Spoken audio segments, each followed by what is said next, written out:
मेरा नाम जानकी है। मैं अपनी बेटी से बात कर रही थी कि तभी अचानक मुझे ऐसा लगा कि मेरे कमरे के बाहर दरवाजे पर कोई खड़ा है और इशारे से उसके मुंह पर हाथ रखते हुए मैंने अपनी बेटी से चुप रहने के लिए कहा, तो डर कर वो मेरी तरफ देखने लगी। उस टाइम घर में मेरी बहू के अलावा कोई नहीं था जो इस तरह छुपकर हम माँ बेटी की बातें सुनता। मुझे अपनी बहू के ऐसे छुपकर बातें सुनने की आदत बिल्कुल भी पसंद नहीं थी। मुझे पता था कि वो मेरी बातें सुनती रहती है और खासकर जब मेरी बेटी मेरे घर आती है तो हम दोनों माँ बेटी पर वो नजर रखती है, क्योंकि वो हमारी छोटी छोटी बातें सुनकर उन्हें पकड़कर लड़ाई करवाना अच्छे से जानती थी। क्योंकि मैं नहीं चाहती थी कि वो मेरे बेटे के कान भरे। मेरे पति का नाम कौशल था और मेरी शादी को अभी ज्यादा समय नहीं हुआ था। जब मैं पहली बार उस घर में आई थी तो सब कुछ मेरे लिए बिल्कुल नया था। नया घर, नए लोग, नई जिंदगी शुरू हो रही थी। उस घर में मेरे पति के अलावा मेरी सास और मेरी ननंद भी रहती थी। शुरू के दिनों में मुझे ऐसा लगता था जैसे मैं किसी बहुत अच्छे घर में आ गई हूँ, क्योंकि मेरी सास और ननंद मेरे साथ बहुत अच्छा व्यवहार करती थी। मेरी सास मुझे अपनी बेटी की तरह रखती थी और मेरी ननंद भी हमेशा मेरा ख्याल रखती थी। वो हर छोटी बड़ी बात पर मुझसे पूछती थी कि भाभी, आपको किसी चीज की कोई जरूरत तो नहीं है? अगर आपको कुछ चाहिए तो आप मुझे बता दीजिए, मैं अभी लेकर आती हूँ। घर के ज्यादातर काम भी वही करती थी। सुबह जल्दी उठकर वो पूरे घर की सफाई करती, फिर रसोई में जाकर खाना बनाती और मेरी सास की भी मदद करती थी। और मुझे अक्सर कहती कि भाभी, आप आराम कीजिए, आपको कुछ करने की जरूरत नहीं है। ये सब सुनकर बाहर से तो मुझे अच्छा लगता था, मगर मेरे मन में कहीं न कहीं एक अलग ही भावना धीरे धीरे पैदा होने लगी थी। मेरे पति कौशल एक बहुत बड़े बिजनेसमैन थे। उनका अपना बड़ा काम था और वो सुबह जल्दी घर से निकल जाते थे और देर रात को वापस आते थे। उनका ज्यादातर समय अपने काम में ही बीतता था, मगर जब भी वो घर आते थे तो सबके साथ बराबर प्यार से बात करते थे। वो अपनी माँ का भी बहुत सम्मान करते थे और अपनी बहन से भी बहुत प्यार करते थे। और यही बात धीरे धीरे मुझे चुभने लगी थी। मुझे लगता था कि वो जितना मुझे महत्व देते हैं उतना ही अपनी माँ और बहन को भी देते हैं, और मुझे ये बात बिल्कुल पसंद नहीं आती थी।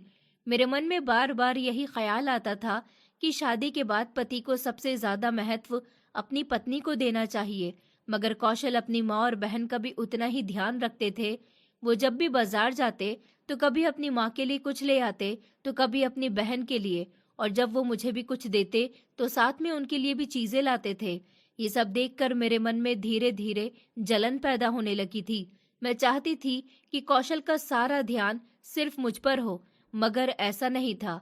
मेरी ननंद घर के सारे काम करती थी और मैं पूरे दिन अपने कमरे में आराम करती रहती थी। वो मेरे पास आकर मुस्कुराती और पूछती थी कि भाभी, आपको कुछ चाहिए क्या? मैं आपके लिए चाय बना दूं या कुछ और लेकर आऊं? और मैं कभी कभी उस पर हुक्म चलाने लगती थी, जैसे वो मेरी नौकर हो, और फिर भी वो बिना कुछ कहे मेरी हर बात मान लेती थी। उसकी इस आदत से भी मुझे अजीब सा लगता था, क्योंकि वो मुझे बहुत अच्छा मानती थी, मगर मेरे मन में उसके लिए उतनी अच्छी भावना नहीं थी। एक दिन ऐसा हुआ जिसने मेरे मन में और ज्यादा शक और जलन भर दी। उस दिन मेरी ननंद का जन्मदिन था। घर में सुबह से ही हल्की हल्की खुशी का माहौल था। मेरी सास उसे आशीर्वाद दे रही थी और वो बहुत खुश लग रही थी। शाम को जब कौशल अपने ऑफिस से घर लौटे तो उनके हाथ में एक छोटा सा गिफ्ट पैक था। उन्होंने आते ही अपनी बहन को बुलाया और उसे चुपके से अपने कमरे में ले गए, और मैं उस समय ड्राइंग रूम में बैठी थी और मैंने ये सब देख लिया था। मेरे मन में तुरंत शक पैदा हो गया कि वो क्या चीज है जो मुझसे छुपाकर दी जा रही है। कुछ देर के बाद जब मेरी ननंद अपने कमरे में चली गई तो मैं भी धीरे से उसके कमरे की तरफ गई। जब मैंने दरवाजा थोड़ा सा खोला तो मेरी नजर टेबल पर रखे उस गिफ्ट पर पड़ी। वो बहुत ही सुंदर तरीके से पैक किया हुआ था और उसे देखकर ही समझ आ रहा था कि वो कोई बहुत खास चीज है। ये देखकर मेरे दिल में गुस्सा भर गया। मैंने सोचा कि मेरे पति ने मुझसे छुपाकर अपनी बहन को ये गिफ्ट दिया है। अगर एक गिफ्ट छुपाकर दिया जा सकता है तो पता नहीं और कितनी चीजें हैं वो मुझसे छुपाकर उसे देते होंगे। मेरे मन में कई तरह के ख्याल आने लगे। मुझे ऐसा लगने लगा कि शायद मेरे पति अपनी बहन को मुझसे ज्यादा महत्व देते हैं, और ये बात मुझे बिल्कुल पसंद नहीं थी। मैं वहां खड़ी उस गिफ्ट को देखती रही और मेरे मन में जलन और गुस्सा बढ़ता जा रहा था। मुझे ये सब बिल्कुल अच्छा नहीं लग रहा था। मैं चाहती थी कि मेरे पति का प्यार और ध्यान सिर्फ मेरे लिए हो, मगर यहाँ तो वो अपनी माँ और बहन को भी उतना ही महत्व दे रहे थे। उस दिन से मेरे मन में अपनी ननद के लिए एक अजीब सी नाराजगी पैदा होने लगी थी और मुझे लगने लगा था कि अगर वो इस घर में नहीं होती तो शायद मेरे पति का पूरा ध्यान सिर्फ मुझ पर होता। यही सोच सोच कर मेरे मन में उसके लिए जलन और भी बढ़ती जा रही थी और मुझे समझ ही नहीं आ रहा था कि मेरे दिल में ये सब क्यों हो रहा है। मगर सच यही था कि मैं अपने पति का प्यार किसी और के साथ बांटना नहीं चाहती थी। कई साल धीरे धीरे बीत गए और समय के साथ मेरी जिंदगी भी बदलती चली गई। शादी के बाद जब मैं इस घर में आई थी तब मैं सिर्फ अपने बारे में सोचती थी और मुझे लगता था कि इस घर में सब कुछ मेरे हिसाब से होना चाहिए। लेकिन समय के साथ मेरे 2 बच्चे हो गए, एक बेटा और एक बेटी। मेरे बेटे का नाम राहुल था और मेरी बेटी का नाम दिव्या था। बच्चों के आने से घर में रौनक तो बढ़ गई थी, मगर मेरे मन के अंदर जो स्वार्थ और जलन थी वो कम होने के बजाय कहीं न कहीं और गहरी होती जा रही थी। मेरी ननंद रिया अभी भी उसी घर में रहती थी और पहले की तरह ही घर के सारे काम करती थी। सुबह सबसे पहले वही उठती थी, आंगन में पानी छिड़कती थी, पूरे घर की सफाई करती थी, फिर रसोई में जाकर सबके लिए चाय बनाती थी। उसके बाद नाश्ता तैयार करती थी और मेरी सास की भी मदद करती थी। मेरी सास उम्र में बड़ी थी, इसलिए रिया उनका बहुत ख्याल रखती थी। वो उन्हें समय पर दवा देती थी, उनके पास बैठकर बातें करती थी और उनका हर छोटा बड़ा काम संभालती थी। मेरे लिए भी वो हमेशा बहुत प्यार से पेश आती थी। वो रोज मेरे कमरे में आकर मुस्कुराकर पूछती थी कि भाभी, आपको कुछ चाहिए तो बताइए, मैं अभी ले आती हूँ। कई बार वो मेरे बच्चों को भी संभाल लेती थी ताकि मुझे कोई परेशानी न हो, लेकिन मेरे मन में उसके लिए कभी सच्चा अपनापन नहीं आया। सच तो ये था कि मुझे उसकी आदत पड़ चुकी थी। मुझे अच्छा लगता था कि घर का सारा काम वही करती है और मुझे कुछ भी नहीं करना पड़ता। मैं पूरे दिन अपने कमरे में आराम करती रहती थी, कभी टीवी देखती, कभी फोन पर बातें करती और कभी यूं ही समय बिताती। मुझे लगता था कि जब तक रिया इस घर में है मुझे कोई मेहनत नहीं करनी पड़ेगी। इसी वजह से मैं हमेशा चाहती थी कि उसकी शादी न हो। अगर उसकी शादी हो जाती तो घर का सारा काम मेरे ऊपर आ जाता और ये बात मुझे बिल्कुल पसंद नहीं थी। इसलिए जब भी घर में उसकी शादी की बात होती मैं किसी न किसी बहाने से उसे टाल देती थी। कभी मैं कहती कि अभी रिया छोटी है, अभी कुछ साल बाद देखेंगे। कभी कहती कि अभी कोई अच्छा रिश्ता नहीं मिला, इसलिए थोड़ा इंतजार कर लेते हैं। मेरी सास कई बार कहती थी कि बेटी की शादी समय पर हो जानी चाहिए, लेकिन मैं हर बार उन्हें किसी न किसी तरह समझा देती थी। रिया भी कभी खुलकर कुछ नहीं कहती थी, वो चुपचाप सब कुछ सुन लेती थी और जो भी फैसला घर के बड़े लेते उसे मान लेती थी। कभी कभी मैं उसके चेहरे पर हल्की सी उदासी देखती थी, लेकिन तब भी मैंने कभी उसके मन की बात जानने की कोशिश ही नहीं की, क्योंकि उस समय मुझे सिर्फ अपने आराम की चिंता थी। फिर एक दिन ऐसा आया जब मेरी ये चाल नहीं चली। उस दिन शाम को मेरे पति कौशल ऑफिस से घर लौटे तो उनके चेहरे पर अलग ही खुशी थी। जैसे ही वो घर में आए उन्होंने सबको बुलाया और कहा कि आज उन्हें ऑफिस में एक बहुत ही अच्छा रिश्ता मिला है। उन्होंने बताया कि उनके ऑफिस में जो मैनेजर काम करता है वो बहुत ही अच्छा लड़का है, पढ़ा लिखा है, समझदार है और अच्छे परिवार से है। उन्हें वो लड़का रिया के लिए बहुत पसंद आया और आज शाम को वो अपने परिवार के साथ रिया को देखने हमारे घर आने वाले हैं। ये बात सुनते ही रिया के चेहरे पर खुशी आ गई। उसकी आंखों में चमक थी और वो थोड़ी घबराई हुई भी लग रही थी। शायद वो भी अपने जीवन का नया अध्याय शुरू करना चाहती थी। लेकिन जैसे ही मैंने ये बात सुनी मेरे मन में बेचैनी और गुस्सा भर गया। मुझे लगा जैसे कोई चीज मेरे हाथों से निकल रही हो। मैंने तुरंत अपने पति से कहा, अभी इतनी जल्दी क्या है? रिया की शादी कुछ समय के बाद भी तो हो सकती है। हम आराम से कोई और अच्छा रिश्ता देख सकते हैं। लेकिन इस बार कौशल ने मेरी बात बिल्कुल नहीं मानी। उन्होंने साफ शब्दों में कहा कि अब बहुत समय हो चुका है और वो अपनी बहन की शादी को और देर तक नहीं टालना चाहते। उन्होंने कहा कि रिया भी अब अपनी नई जिंदगी शुरू करना चाहती है। मुझे लगा जैसे मेरी बात की कोई कीमत ही नहीं है, लेकिन सच तो ये था कि कौशल मेरे स्वभाव को अच्छी तरह समझ चुके थे। उन्हें पता था कि मुझे उनकी माँ और बहन से उनका ज्यादा लगाव पसंद नहीं है। कई बार वो मुझे इस बात के लिए समझा भी चुके थे और कभी कभी नाराज भी हो जाते थे। इसलिए इस बार उन्होंने मेरी एक बात भी नहीं सुनी। शाम को लड़के वाले हमारे घर पर आए। घर में हल्की सी सजावट का माहौल था। मेरी सास ने रिया को अच्छे कपड़े पहनाए और उसे तैयार किया। रिया थोड़ी घबराई हुई थी, लेकिन उसके चेहरे पर उम्मीद साफ दिखाई दे रही थी। जब लड़के वाले आए तो उन्होंने रिया से बातें की, उसके स्वभाव को देखा और थोड़ी देर बाद उन्होंने कह दिया कि उन्हें रिया बहुत पसंद है। अगर हमें भी रिश्ता मंजूर हो तो वो ये शादी जल्दी करना चाहते हैं। ये सुनकर घर में खुशी का माहौल बन गया। मेरी सास की आंखों में खुशी के आंसू आ गए, क्योंकि उन्हें अपनी बेटी के लिए अच्छा घर मिल गया था। लेकिन मेरे मन में खुशी की जगह सिर्फ जलन और नाराजगी थी। कुछ ही दिनों में दोनों परिवारों ने मिलकर शादी की तारीख तय कर दी।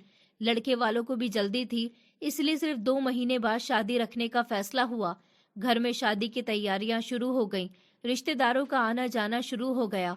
हर तरफ खुशी का माहौल था, लेकिन मेरे दिल में खुशी नहीं थी। मुझे बार बार यही लग रहा था कि रिया के जाने के बाद घर का सारा काम मुझे करना पड़ेगा। आखिर वो दिन भी आ गया जब रिया की शादी हो गई। शादी के दिन वो बहुत सुंदर लग रही थी। जब उसकी विदाई हुई तो मेरी सास बहुत रो रही थी। रिया भी भावुक हो गई थी, लेकिन वो सबको समझा रही थी कि वो खुश है और अपने नए घर में अच्छी तरह रहेगी। शादी के बाद कुछ समय बीत गया। एक दिन मैं रिया के घर उससे मिलने गई। जब मैं वहां पहुंची तो मैंने देखा कि उसका पति उससे बहुत प्यार से बात कर रहा है। उसकी सास भी उसे अपनी बेटी की तरह रखती थी। घर का माहौल बहुत अच्छा था। रिया के चेहरे पर सच्ची खुशी दिखाई दे रही थी। ये सब देखकर मेरे दिल में फिर से जलन पैदा हो गई। मुझे अच्छा नहीं लग रहा था कि वो अपनी नई जिंदगी में इतनी खुश है। मैं थोड़ी देर वहां बैठी और फिर जल्दी से वापस अपने घर लौट आई। लेकिन मैं अब कुछ और नहीं कर सकती थी। समय आगे बढ़ चुका था। इस बीच मेरे बच्चे भी बड़े हो रहे थे। राहुल और दिव्या अब समझदार होने लगे थे। लेकिन धीरे धीरे मैंने महसूस किया कि मेरे अपने बच्चे भी मुझसे दूर होते जा रहे हैं। वो मेरा इतना सम्मान नहीं करते थे जितना एक माँ का होना चाहिए। कई बार वो मेरी बातों को अनदेखा कर देते थे और कभी कभी मुझसे उल्टा जवाब भी दे देते थे। शायद इसकी वजह भी मैं खुद थी, क्योंकि मैंने हमेशा अपने स्वार्थ के बारे में सोचा था। मैंने अपनी ननद को परेशान करने और अपने आराम के बारे में सोचने में ही समय बिताया था। मैंने अपने बच्चों की परवरिश पर कभी सही ध्यान नहीं दिया, उन्हें अच्छे संस्कार देने की कोशिश ही नहीं की। और अब जब वो बड़े हो रहे थे तो उनके व्यवहार में वही कमी साफ दिखाई देने लगी थी। तब मुझे पहली बार यह एहसास होने लगा कि मैंने अपनी जिंदगी में बहुत बड़ी गलतियां की हैं। लेकिन समय एक बार निकल जाए तो वापस नहीं आता। अब जो कुछ भी हो चुका था उसका असर मेरी जिंदगी में साफ दिखाई देने लगा था। और मैं धीरे धीरे ये समझने लगी थी कि इंसान अगर सिर्फ अपने स्वार्थ के बारे में सोचता है तो एक दिन वही स्वार्थ उसकी जिंदगी में खालीपन और पछतावा छोड़ जाता है। एक दिन की बात है, मेरे पति कौशल हमेशा की तरह सुबह ऑफिस गए थे। उस दिन भी सब कुछ बिल्कुल सामान्य लग रहा था। उन्होंने सुबह जल्दी उठकर चाय पी, थोड़ी देर अखबार पढ़ा और फिर जल्दी से तैयार होकर ऑफिस के लिए निकल गए। जाते समय उन्होंने हमेशा की तरह मुझसे कहा कि शाम को थोड़ा देर हो सकती है, क्योंकि ऑफिस में कुछ जरूरी काम है। उस समय मुझे बिल्कुल भी अंदाजा नहीं था कि वो आखिरी बार था जब मैंने उन्हें इस घर से जाते हुए देखा था। दिन धीरे धीरे बीतता गया और मैं अपने रोज के कामों में लगी रही। शाम का समय हो गया था और मैं उनके घर आने का इंतजार कर रही थी। तभी अचानक एक ऐसा हादसा हुआ जिसने मेरी पूरी जिंदगी बदल दी। जब मेरे पति अपनी कार से घर लौट रहे थे, तभी रास्ते में एक बड़ा ट्रक तेज रफ्तार से आया और उसने उनकी कार को जोरदार टक्कर मार दी। टक्कर इतनी भयानक थी कि कार बुरी तरह से टूट गई और आसपास के लोग तुरंत वहां इकट्ठा हो गए। लोगों के अनुसार हादसा इतना अचानक और जोरदार था कि मेरे पति को संभलने का मौका भी नहीं मिला। कुछ लोगों ने तुरंत उन्हें कार से बाहर निकाला और जल्दी से पास के अस्पताल ले जाने की कोशिश की, लेकिन उनकी हालत बहुत गंभीर थी। उस समय मुझे इस बात का बिल्कुल भी अंदाजा नहीं था कि मेरी जिंदगी का सबसे बड़ा तूफान मेरे दरवाजे पर दस्तक देने वाला है। मैं घर पर थी और रोज की तरह अपने काम कर रही थी। तभी अचानक मेरे फोन की घंटी बजी। मैंने फोन उठाया तो दूसरी तरफ से एक अनजान आदमी की आवाज आ रही थी। वो बहुत घबराया हुआ सा लग रहा था। उसने मुझसे पूछा, क्या आप कौशल जी की पत्नी बोल रही हैं? जैसे ही मैंने हाँ कहा, मेरी धड़कनें अचानक तेज हो गईं। उसने धीरे से कहा कि रास्ते में उनकी कार का एक एक्सीडेंट हो गया और हालत बहुत गंभीर है। ये सुनते ही मेरे हाथ पैर कांपने लगे और मेरे पैरों तले जमीन खिसक गई। मुझे लगा जैसे अचानक पूरी दुनिया मेरे सामने अंधेरी हो गई हो। मैं कुछ समझ ही नहीं पा रही थी कि क्या करूं और क्या नहीं। मेरी आंखों से आंसू अपने आप बहने लगे और मैं जोर जोर से रोने लगी। मेरे मुंह से आवाज भी ठीक से नहीं निकल रही थी। मैं इतनी घबरा गई थी कि मुझे समझ ही नहीं आ रहा था कि किससे मदद मांगूं।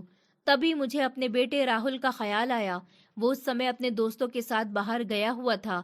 मैंने तुरंत उसे फोन किया और रोते रोते उसे सब कुछ बता दिया। मेरी आवाज सुनकर ही राहुल समझ गया था कि कोई बहुत बड़ी बात हो गई है। वो तुरंत अपने दोस्तों को छोड़कर भागता हुआ घर आया। जैसे ही वो घर पहुंचा, उसने मुझे रोते हुए देखा तो वो भी घबरा गया। उसने मुझे संभालने की कोशिश की और तुरंत उस जगह की तरफ निकल गया जहां एक्सीडेंट हुआ था।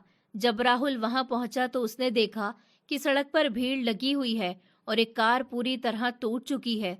लोगों से पूछने पर उसे पता चला कि हादसा बहुत भयानक था और एक आदमी को कुछ लोग तुरंत अस्पताल लेकर गए हैं। राहुल का दिल बहुत तेजी से धड़क रहा था। वो बिना एक पल भी गवाए तुरंत अस्पताल की तरफ भागा। लेकिन जब वो अस्पताल पहुंचा तो वहां जो खबर उसे मिली, उसने उसकी दुनिया ही हिला दी। डॉक्टर्स ने उसे बताया कि जब उन्हें अस्पताल लाया गया तब तक बहुत देर हो चुकी थी और वो इस दुनिया को छोड़ चुके थे। ये सुनते ही राहुल जैसे पत्थर का हो गया। उसकी आंखों से आंसू बहने लगे और वो वहीं पर बैठ गया। उस समय उसे समझ नहीं आ रहा था कि वो घर जाकर मुझे ये खबर कैसे बताएगा। कुछ समय के बाद अस्पताल से फोन आया और मुझे बताया गया कि मेरे पति अब इस दुनिया में नहीं रहे। ये सुनते ही मैं पूरी तरह से टूट गई। मुझे ऐसा लगा जैसे मेरी जिंदगी का सहारा ही खत्म हो गया हो। मैं जोर जोर से रोने लगी और बार बार यही कह रही थी कि ये कैसे हो सकता है। जब उनके शरीर को घर लाया गया तो घर में मातम छा गया। मैं उन्हें देखकर फूट फूट कर रो रही थी। मुझे विश्वास ही नहीं हो रहा था कि जिस इंसान के साथ मैंने इतने साल बिताए, वो अब हमेशा के लिए मुझे छोड़कर चला गया। उस दिन ऐसा लग रहा था जैसे हमारा पूरा घर बिखर गया हो। मेरे बच्चों पर भी इस घटना का बहुत गहरा असर पड़ा।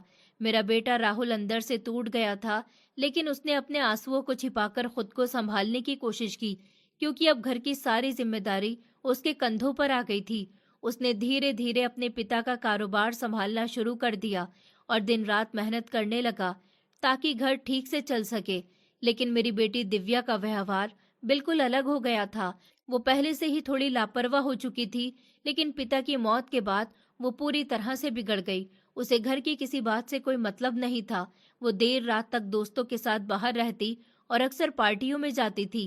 कई बार वो रात को बहुत देर से घर आती थी और कभी कभी तो सुबह तक भी बाहर रहती थी। उसका ये व्यवहार देखकर मेरा दिल बहुत दुखी होता था, लेकिन कहीं न कहीं मुझे ये भी पता था कि इसके पीछे मेरी अपनी गलती थी। मैंने कभी अपने बच्चों की सही परवरिश पर ध्यान नहीं दिया था। मैं हमेशा अपनी ननद से जलने और अपने आराम के बारे में सोचने में लगी रहती थी। मैंने अपने बच्चों को अच्छे संस्कार देने की कोशिश ही नहीं की और अब जब वो बड़े हो रहे थे तो उनके व्यवहार में वही कमी साफ दिखाई दे रही थी।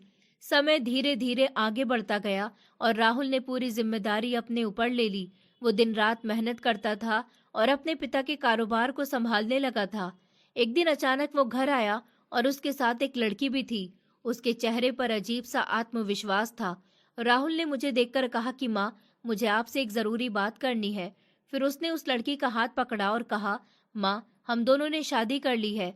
ये सुनकर मैं बिल्कुल हैरान रह गई। मुझे लगा जैसे मेरे पैरों तले जमीन खिसक गई हो।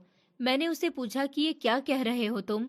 तब उसने बताया कि उस लड़की का नाम नैना है और उन्होंने कोर्ट मैरिज कर ली है, क्योंकि नैना के घर वाले इस रिश्ते के लिए तैयार नहीं थे। उसने कहा कि वो नैना से बहुत प्यार करता है और उसके बिना नहीं रह सकता, इसलिए उन्होंने ये फैसला लिया।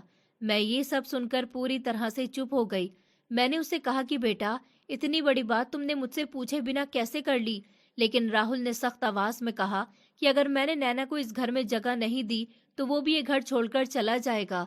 ये सुनकर मैं मजबूर हो गई। मेरी बेटी पहले ही मेरे हाथों से निकल चुकी थी और अगर मेरा बेटा भी मुझे छोड़कर चला जाता तो मैं बिल्कुल अकेली रह जाती। इसलिए मैंने मजबूरी में नैना को इस घर की बहू के रूप में स्वीकार कर लिया। लेकिन धीरे धीरे मुझे महसूस होने लगा कि नैना बहुत चालाक लड़की है। वो हर समय मेरे बेटे के कान भरती रहती थी और कोशिश करती थी कि राहुल सिर्फ उसी की बातें माने। मेरी बेटी दिव्या का देर रात तक बाहर रहना राहुल को बिल्कुल पसंद नहीं था और नैना इस बात को और बढ़ा चढ़ाकर उसे बताती रहती थी। घर में धीरे धीरे तनाव बढ़ने लगा था। नैना ने पहले ही दिन से अपना असली रंग दिखाना शुरू कर दिया था और वो नहीं चाहती थी कि मैं या मेरी बेटी राहुल के करीब रहें। उस समय मुझे धीरे धीरे ये एहसास होने लगा था कि जिस घर को मैंने कभी अपने स्वार्थ और गलतियों से कमजोर कर दिया था, अब वही घर मेरे सामने धीरे धीरे टूटता जा रहा था और मैं चाहकर भी उसे संभाल नहीं पा रही थी।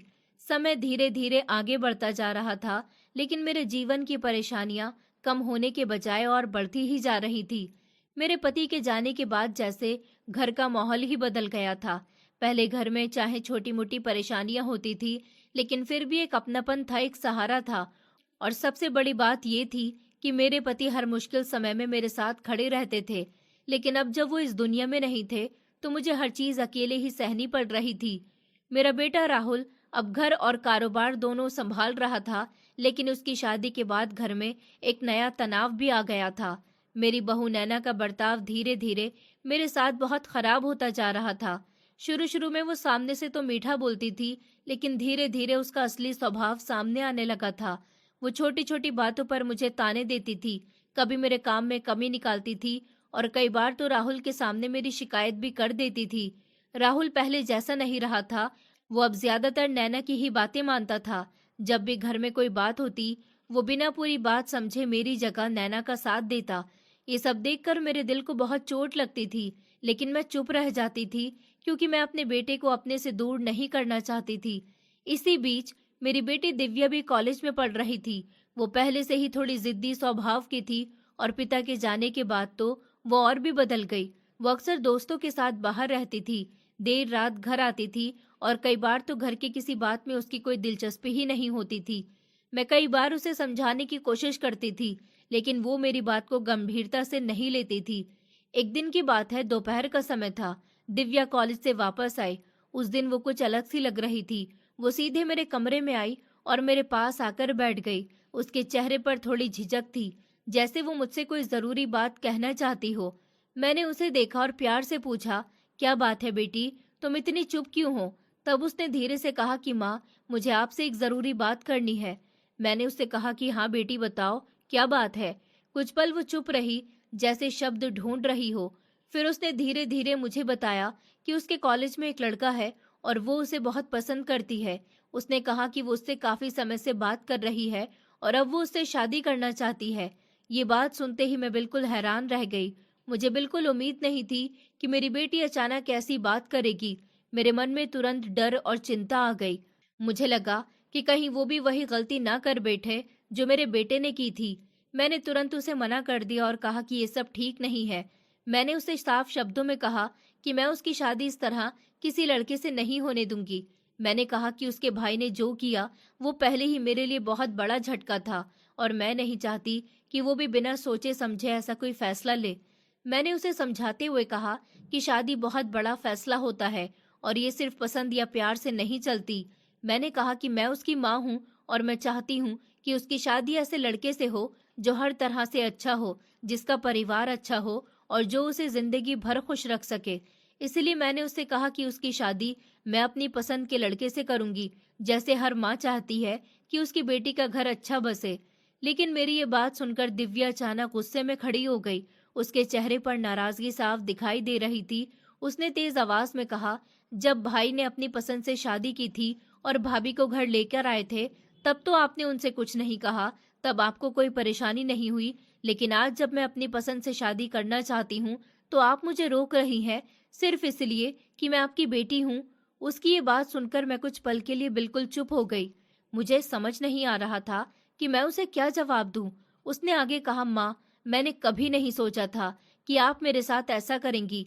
आप हमेशा कहती थी कि आप हमसे बहुत प्यार करती हैं, लेकिन आज लग रहा है कि आप मेरे साथ न्याय नहीं कर रही। उसकी आवाज में दुख और गुस्सा दोनों थे। उसकी बातें मेरे दिल में चुभ रही थी। मुझे बहुत ही बुरा लग रहा था कि मेरी अपनी बेटी मुझसे इस तरह से बात कर रही है, लेकिन मैं ये भी जानती थी कि अगर मैंने उसे अभी नहीं रोका तो शायद वो जल्दबाजी में कोई ऐसा फैसला कर लेगी जिसका पछतावा उसे जिंदगी भर रहेगा। फिर मैंने उसे शांत करने की कोशिश की।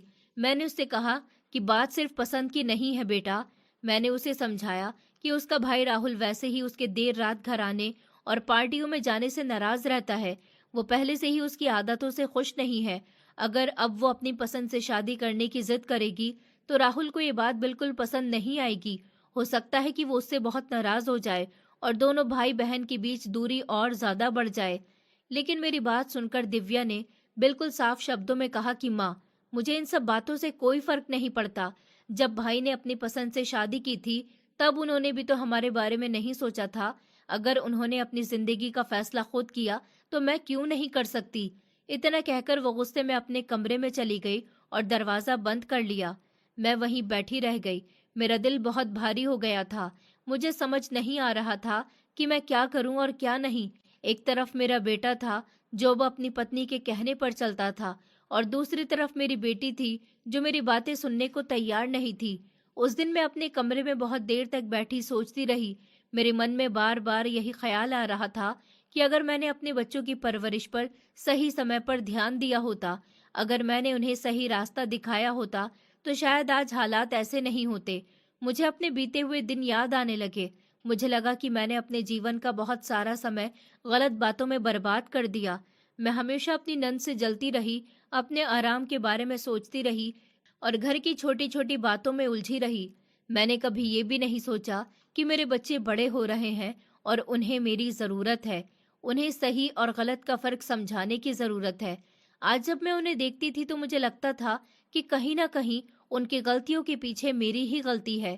पहले ही मेरा बेटा अपनी पसंद की शादी कर चुका था और उसकी पत्नी नैना हर समय उसके कान भरती रहती थी।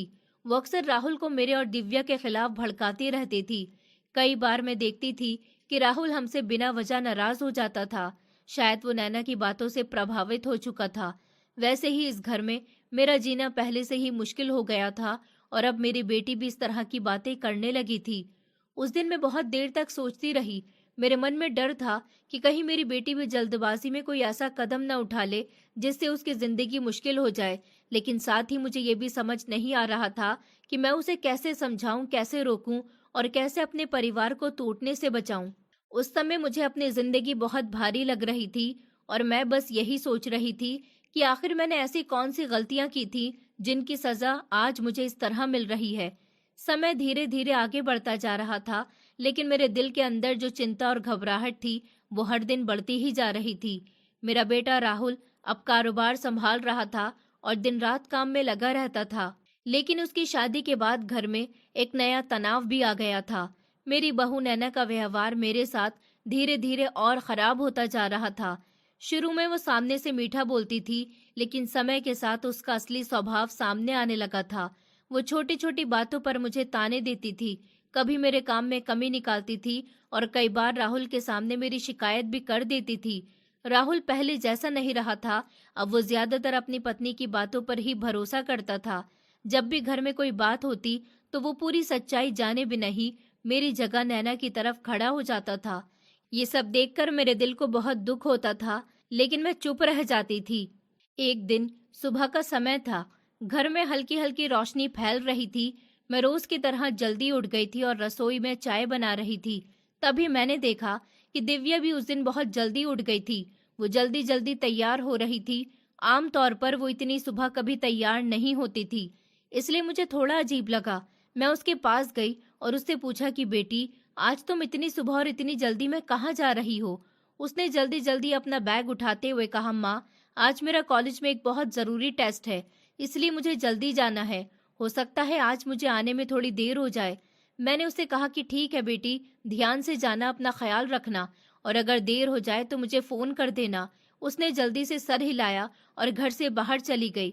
उस समय मुझे बिल्कुल भी अंदाजा नहीं था कि वो उस दिन ऐसा कदम उठाने वाली है जिससे हमारी पूरी जिंदगी बदल जाएगी। दिव्या के जाने के बाद मैं अपने कमरे में आकर बैठ गई। थोड़ी देर के बाद मेरी बहू नैना मेरे कमरे में आई। उसके चेहरे पर वही ताना मारने वाला भाव था। उसने आते ही कहा, आज आपकी बेटी दिखाई नहीं दे रही, क्या बात है, कहाँ गई है? मैंने शांत आवाज में कहा कि वो कॉलेज गई है, आज उसका टेस्ट है। मेरी बात सुनते ही वो हल्का सा हंसकर बोली, आपकी बेटी का कोई भरोसा नहीं, क्या पता वो आपसे झूठ बोलकर कहीं और चली गई हो। वैसे भी उसके रंग ढंग मुझे कुछ ठीक नहीं लगते। देख लेना, किसी दिन वो आपकी नाक कटवा देगी। उसकी ये बात सुनकर मेरे अंदर गुस्सा भर गया। मैंने तुरंत उसे जवाब दिया कि मेरी बेटी तुम्हारी तरह नहीं है। मैंने उसकी परवरिश बहुत अच्छे से की है। तुम उसे अपने जैसा समझने की कोशिश मत करो तो ही अच्छा होगा। मेरी बात सुनकर उसका चेहरा गुस्से से लाल हो गया और वो पैर पटकती हुई कमरे से बाहर चली गई। लेकिन